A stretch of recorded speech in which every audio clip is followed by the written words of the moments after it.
Selamat datang di pemaparan proposal tesis saya. Perkenalkan, nama saya Patricia Paramita Suci.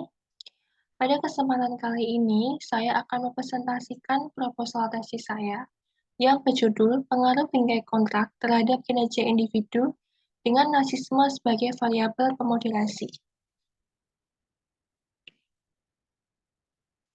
Masuk latar belakang, penelitian saya dilatar belakangi oleh pentingnya kinerja individu bagi keberlangsungan perusahaan. Perkembangan bisnis dan pencapaian tujuan perusahaan salah satunya didasarkan pada kinerja individu dalam perusahaan tersebut. Oleh sebab itu, kinerja individu memiliki peran penting dalam menjaga daya saing dan keberhasilan sebuah perusahaan, menurut Mensa tahun 2015 dan Atatsi et al. Tahun 2019.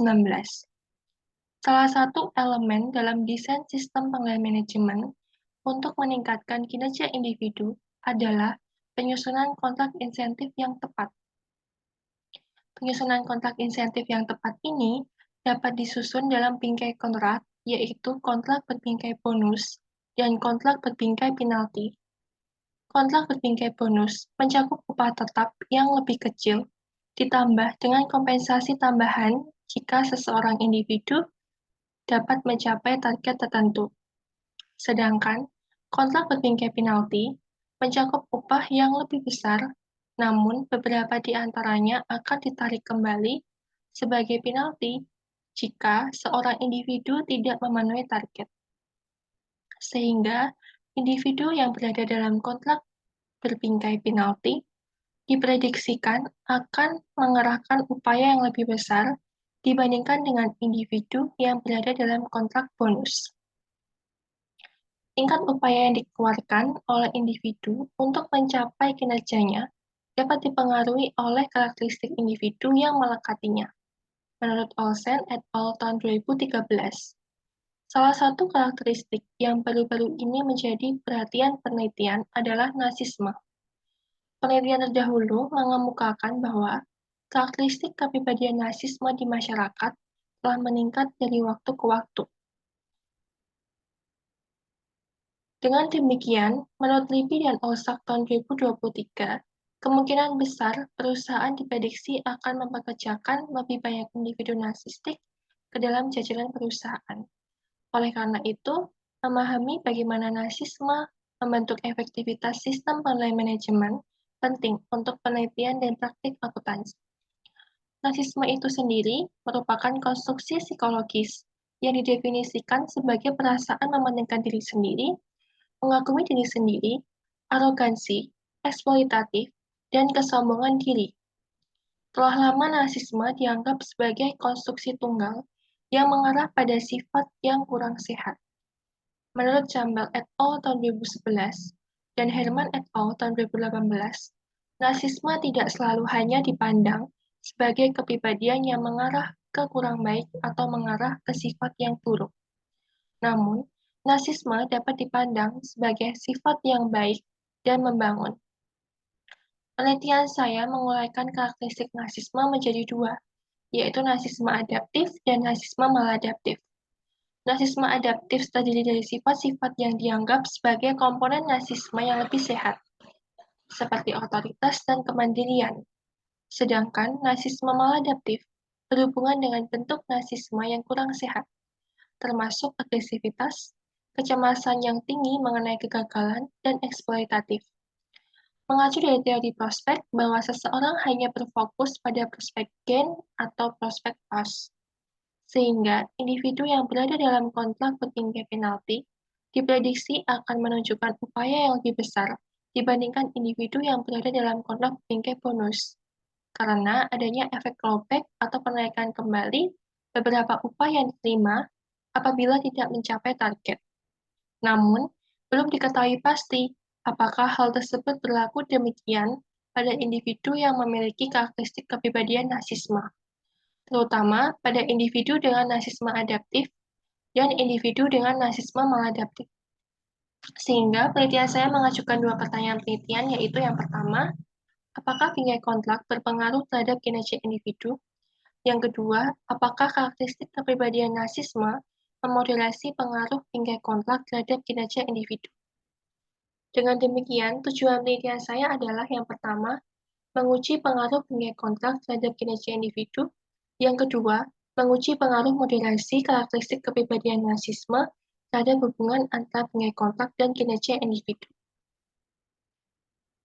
Penelitian saya termotivasi oleh beberapa hal. Yang pertama, penelitian yang menganalisis hubungan antara bingkai kontrak dan kinerja individu masih terbatas. Beberapa penelitian terdahulu hanya menggunakan salah satu kontrak dalam penelitiannya, yaitu kontrak berbingkai bonus. Penelitian saya termotivasi untuk menjawab saran penelitian dari Van der Step tahun 2020 dan penelitian Dworkis dan Makyang tahun 2023 yang menyarankan untuk mempertimbangkan insentif dalam kontrak penalti yang belum terbahas di penelitian mereka. Penelitian terdahulu yang meneliti mengenai kontrak penalti dan kontrak bonus juga memberikan hasil yang berbeda. Penelitian Hanan et al. Tahun 2005, Schutz et al. Tahun 2008, dan Majestic et al. Tahun 2020 menemukan bahwa upaya individu secara signifikan lebih tinggi pada kondisi kontrak berbingkai penalti daripada kontrak berbingkai bonus. Namun, penelitian Dickwit et al. Tahun 2017 menemukan hasil yang berbeda. Kinerja secara statistik tidak dapat dibedakan antara bingkai bonus dan penalti. Bonus dan penalti tumpang tindih secara substansial, yang menunjukkan perbedaan kinerja yang sangat kecil. Motivasi saya yang kedua, menurut Olsen et al. Tahun 2013, tingkat upaya yang dikeluarkan individu untuk mencapai kinerja dapat dipengaruhi oleh karakteristik kepribadian individu yang melekatinya. Salah satu karakteristik individu yang meningkat dari waktu ke waktu adalah karakteristik kepribadian narsisme. Karakteristik kepribadian narsisme penting untuk diteliti karena memiliki peran dalam mempengaruhi pengambilan keputusan di bidang akuntansi. Sejumlah penelitian akuntansi yang meneliti narsisme telah banyak dikaitkan dengan tindakan pengelolaan laba, pengindaran pajak, dan tingkat fee audit yang tinggi. Sedangkan penelitian akuntansi yang meneliti narsisme yang dikaitkan dengan desain sistem penilaian manajemen masih terbatas. Oleh karena itu, karakteristik kepribadian narsisme penting diteliti di bidang akuntansi dalam kaitannya dengan desain sistem penilaian manajemen untuk menghadapi individu yang memiliki karakteristik kepribadian narsistik.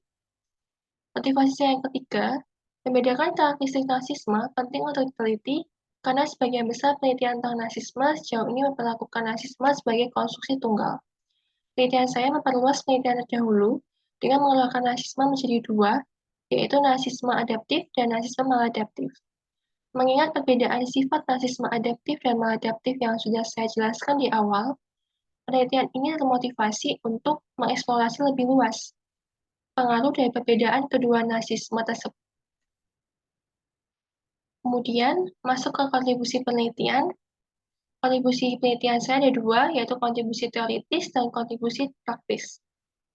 Penelitian ini memberikan kontribusi teoritis dalam mengisi kekosongan yang belum ditelusuri lebih dalam oleh penelitian-penelitian terdahulu. Penelitian saya menambahkan konstruk karakteristik kepribadian narsisme sebagai jawaban dari saran penelitian Gonzalez et al. Tahun 2020 yang menyarankan untuk memeriksa apakah ada konstruk tambahan yang dapat mempengaruhi upaya individu dalam mengerjakan tugas pada kondisi kontrak bonus dan kontrak penalti. Penelitian saya juga memperluas penelitian terdahulu dengan menguraikan narsisme menjadi dua, yaitu adaptif dan maladaptif. Sejauh ini, penelitian memperlakukan narsisme sebagai konstruksi tunggal. Kontribusi praktis dari penelitian saya adalah penelitian saya memberikan kontribusi praktis bagi perusahaan, terutama dalam mendesain mekanisme sistem pengendalian yang tepat untuk menghadapi peningkatan pekerja narsisme di tempat kerja. Masuk ke teori dan pengembangan hipotesis. Penelitian saya menggunakan teori prospek. Teori prospek ini dirumuskan pertama kali oleh Kahneman dan Tversky tahun 1979 sebagai metode alternatif untuk menjelaskan pilihan yang dibuat oleh individu dalam kondisi berisiko. Teori prospek menyatakan bahwa dalam membuat keputusan, individu cenderung fokus pada prospeknya, yaitu prospek gains dan prospek loss. Individu merasakan bahwa kerugian yang dialami lebih menyakitkan daripada kepuasan yang diperoleh dari keuntungan, meskipun dengan jumlah yang sama. Individu lebih sensitif terhadap kerugian dibandingkan dengan keuntungan. dan lebih cenderung mengambil risiko untuk menghindari kerugian dibandingkan memperoleh keuntungan. Sehingga pengembangan hipotesis saya, untuk hipotesis yang pertama, individu yang berada dalam kontrak pembingkai bonus dengan individu yang berada dalam kontrak pembingkai penalti diprediksikan akan menunjukkan kinerja yang berbeda dalam mencapai target. Hal tersebut didasari oleh teori prospek yang menyatakan bahwa framing dapat mengubah keputusan individu.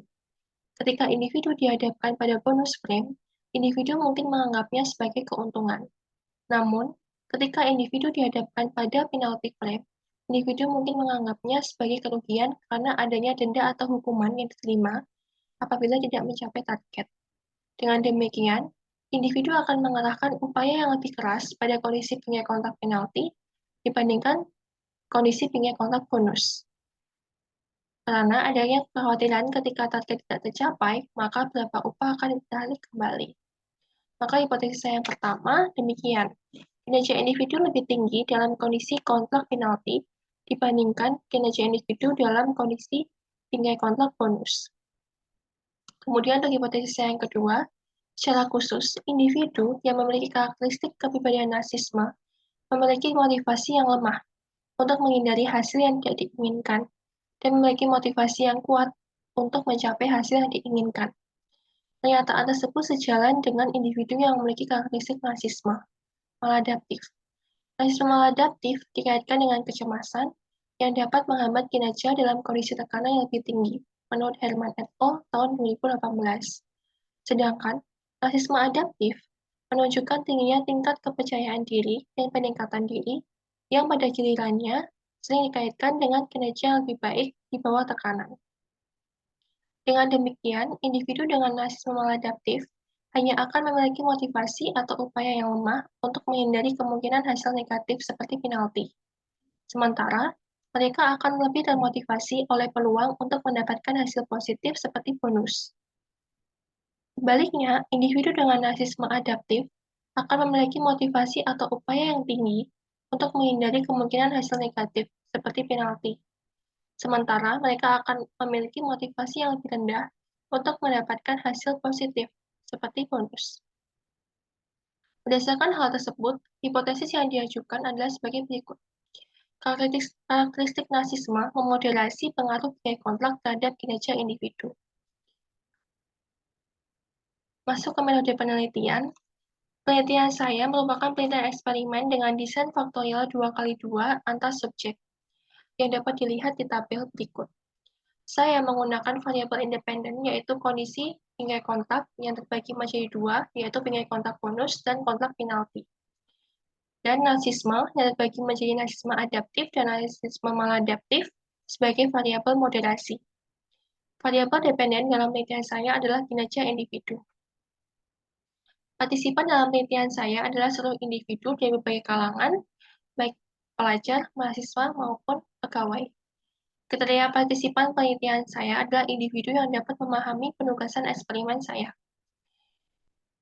Variabel independen saya terbagi menjadi dua, yaitu kondisi bingkai kontrak bonus dan kondisi bingkai kontrak penalti.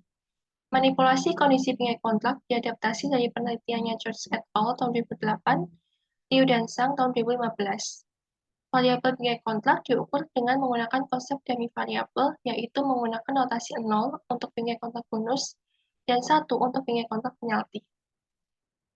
Variabel moderasi dalam penelitian saya adalah karakteristik kepribadian narsisme. Narsisme yang digunakan dalam penelitian ini adalah narsisme adaptif dan narsisme maladaptif. Narsisme diukur menggunakan instrumen kuesioner yang diadopsi dari Raskin dan Terry tahun 1988 yang terdiri dari 40 item pasangan pernyataan. Dari 40 item pasangan pernyataan tersebut terbagi ke 7 subkonstruk, yaitu authority, self-sufficiency, superiority, exhibitionism, exploitativeness, vanity, dan entitlement. Ukuran narsisme adaptif mencakup penjumlahan skor pada subkonstruk authority, self-sufficiency, dan superiority. Ukuran narsisme adaptif mencakup penjumlahan skor pada subkonstruk exhibitionism, exploitativeness, vanity, dan entitlement. Ukuran penjumlahan skor untuk narsisme adaptif dan skor untuk narsisme maladaptif mengacu dari penelitiannya Dorfis dan Makyong tahun 2023. Variabel dependen dalam penelitian saya adalah kinerja individu. Mengukur kinerja individu menggunakan tugas decoding.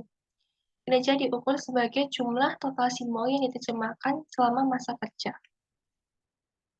Untuk prosedur eksperimen saya terbagi menjadi yang pertama, uji pilot, yang kedua, pelaksanaan eksperimen inti, yang ketiga, cek manipulasi, yang keempat, pengujian demografi, yang kelima, pengisian survei rasisme, yang keenam, pengisian survei kompleksitas tugas, dan yang terakhir, debriefing. Untuk teknik analisis data saya menggunakan analisis subvarian serta NAPA, dan softwarenya menggunakan IBM SPSS 23. Sekian presentasi dari saya, terima kasih.